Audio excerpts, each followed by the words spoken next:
Today is June 17. I'm flying to Amsterdam via Qatar Airways. Ngayon ay mag-11:30 PM na. So delay na kami ng 1.5 hours. Dahil sa delay na yan, mamimiss ko yung connecting flight ko from Doha to Amsterdam. At ang next flight na binigay nila sa akin is June 18 na, Doha time at 7 AM. That means mag-aantay ako for my next flight, for my connecting flight ng 16 hours. So tingnan natin kung magagawa ko ng paraan mamaya pagdating dun sa Doha kung anong nabibigay sa akin ng Qatar Airways, kasi grabe yung 16 hours ang haba. Let's see.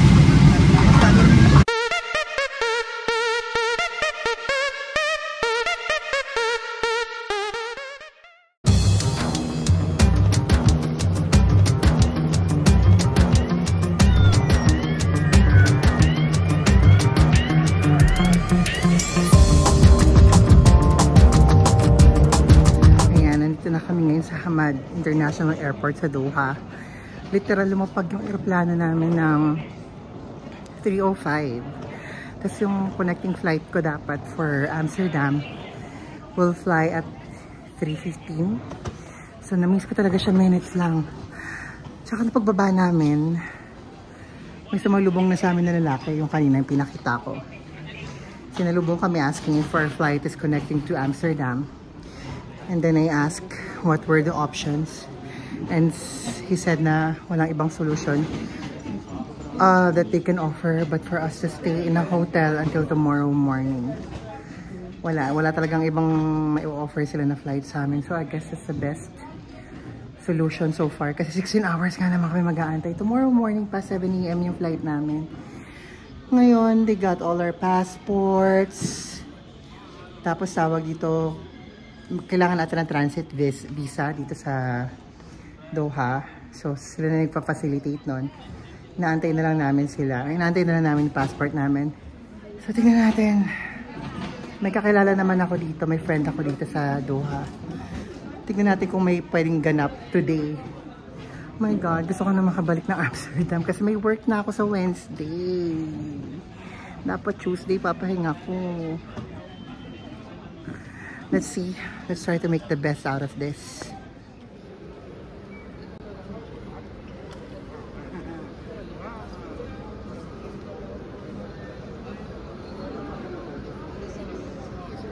Ito na ako sa labas ng airport. Ito yung bus na sasakyan namin. Sasakyan ko.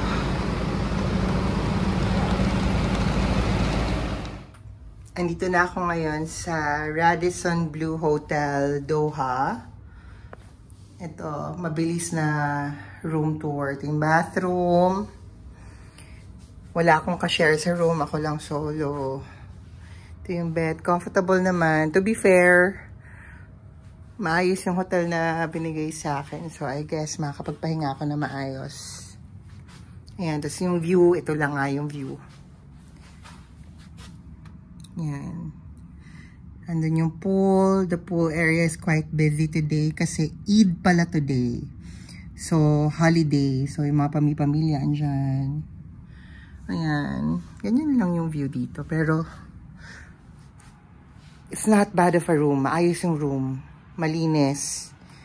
At, so, aside sa provided na hotel room for accommodation, yung hotel transfer, airport transfer, arranged na din for me. Going here, tas papunta bukas dun sa airport ulit for my 8 AM flight.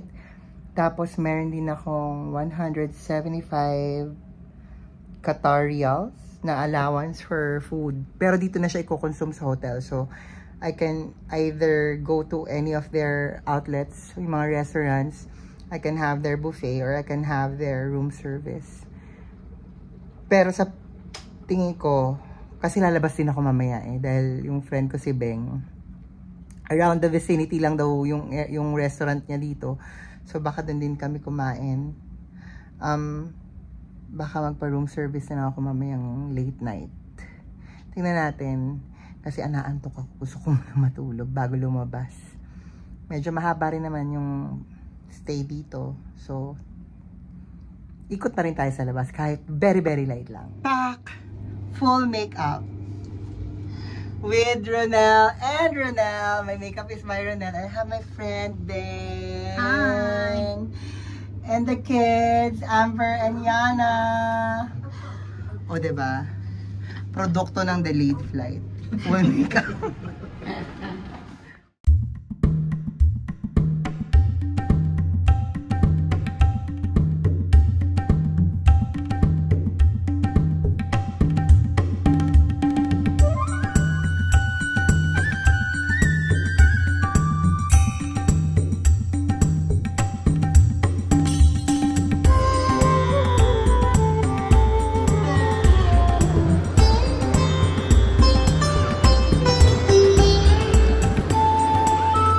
Andito kami ngayon sa Vendome. Dinala nila ako sa Vendome.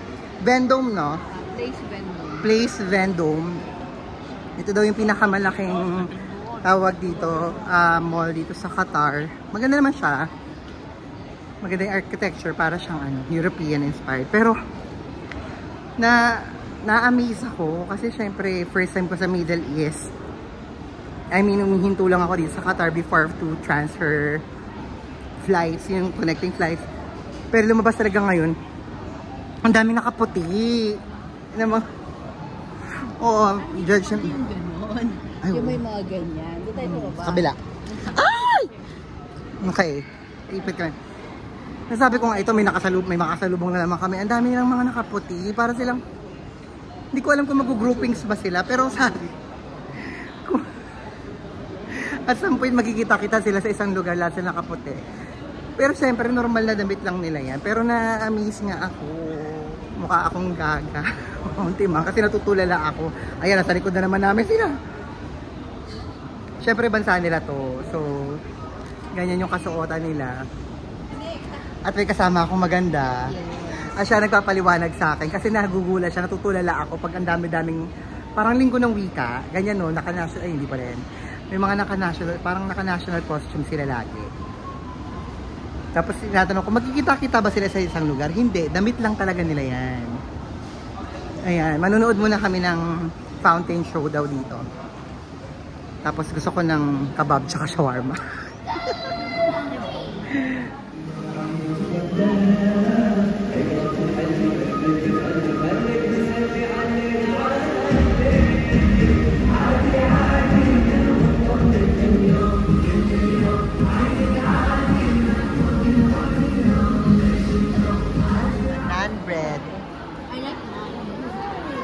Alam mo, tikim-tikim lang dapat eh. Ang dami.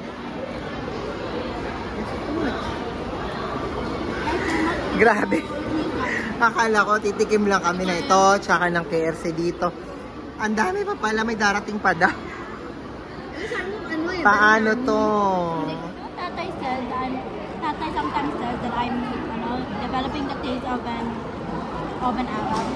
Because you grew up here. That's why. Andito kami ngayon sa food court. What's the name of this mall again? Vendome. Vendome. Yung food court ng Vendome. Kasi gusto ko ng shawarma, yung mga shawarmahan nila dito sa bumili kami ng chicken shawarma.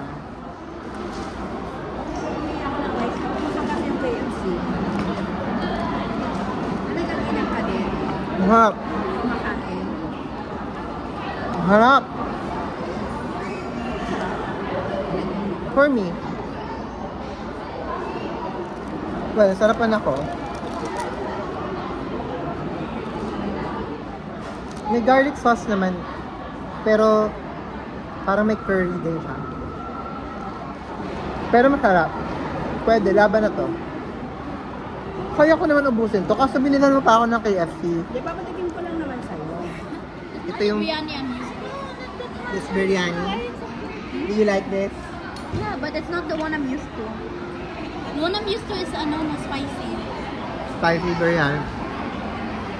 It's spicier than this, and it's not different colors. Tastes like perfume. Parang bulaklak. Nasa bulaklak yung biryani. You know what bulaklak is, right? Flowers. Flower. Do you like this, Amber? But it's not spicy. It's not spicy, but it's really fragrant. Ang biryani rice na tinry namin ngayon, parang pabango.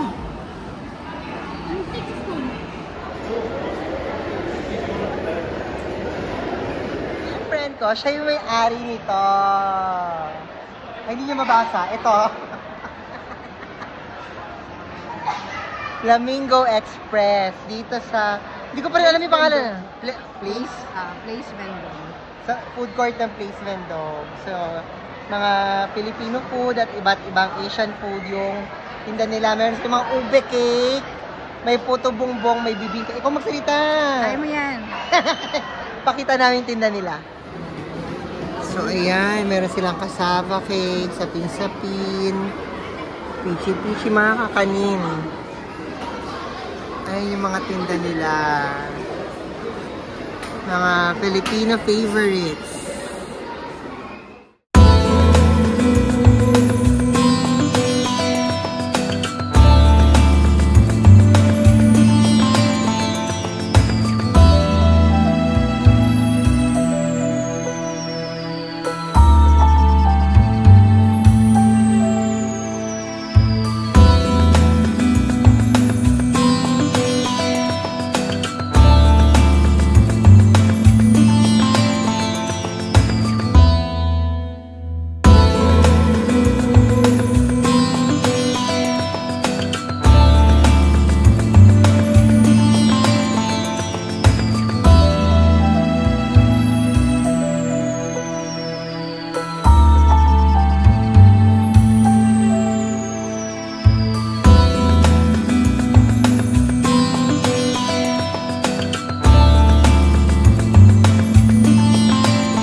Andito naman kami ngayon sa Flamingo Restaurant.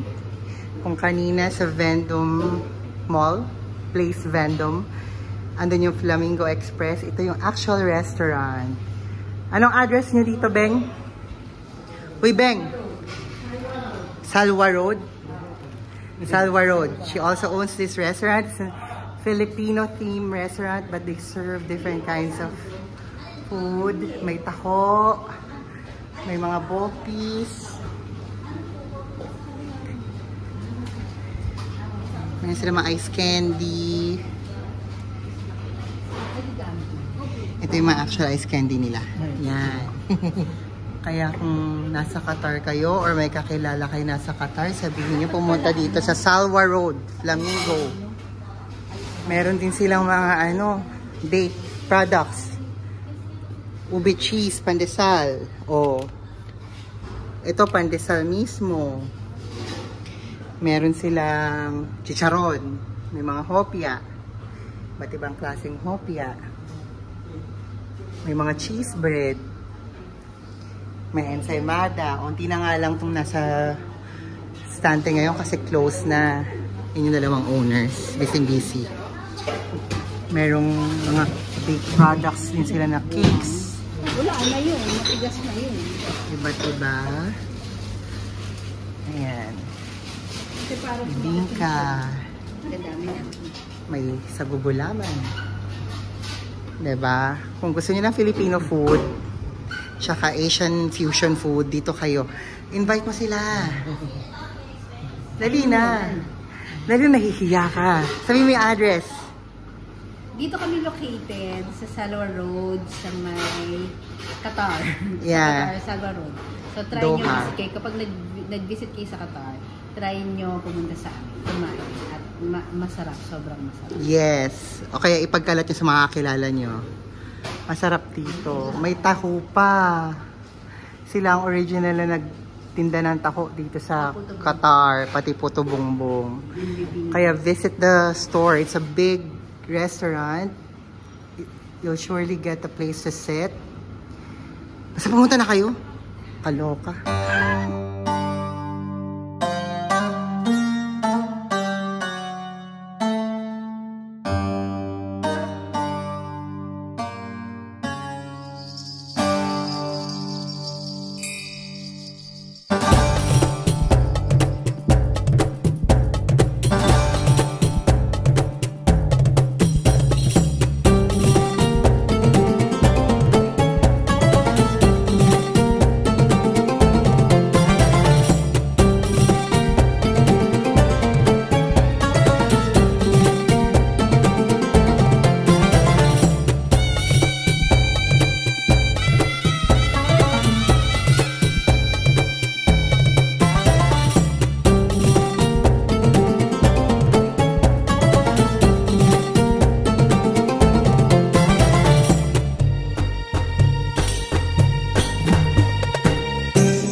na ako sa airport. At repeat performance ang damit. Dahil hindi nadala ng Qatar Airways yung check-in luggage ko sa hotel. I requested for them to bring my check-in luggage sa hotel room ko para makapagpalit ako and everything. Eh, hindi dinala. Repeat performance yung suot ko kahapon. Pero nag-shower ako. At yung aking undies ay nilabhan ko na lang at pinatuyo sa power ng hair dryer. Natuyo naman siya. Ngayon, gusto ko ng kape. Kinain ko na yung ano ni Beng, yung binigay sa akin na shawarma. Masarap siya talaga. Pero gusto ko ng kape. May Starbucks dito. Ayan. So magkakape muna ako.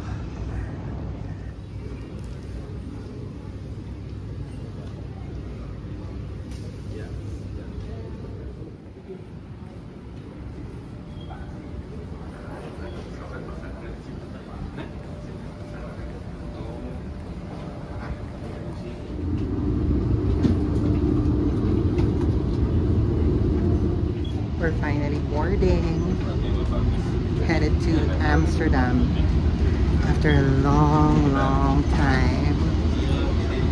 Sakay na kami, malaking aircraft to at mukhang sa dulo ako pinaupo.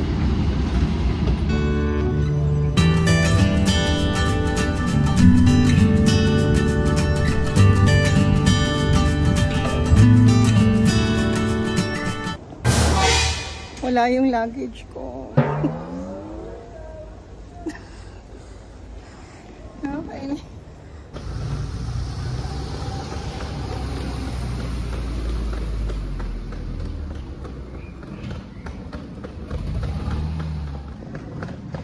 So after almost 33 hours ng biyahe in total from Manila hanggang dito, actually mga 34 nga eh, total hours of traveling. Nakarating na ako dito sa bahay namin. Malapit na kami sa bahay. At very good ang Qatar Airways. Naiwan daw ang bagahe ko sa Doha. So hand carry lang yung bit-bit kong uuwi ngayon. Qatar Airways, anyari?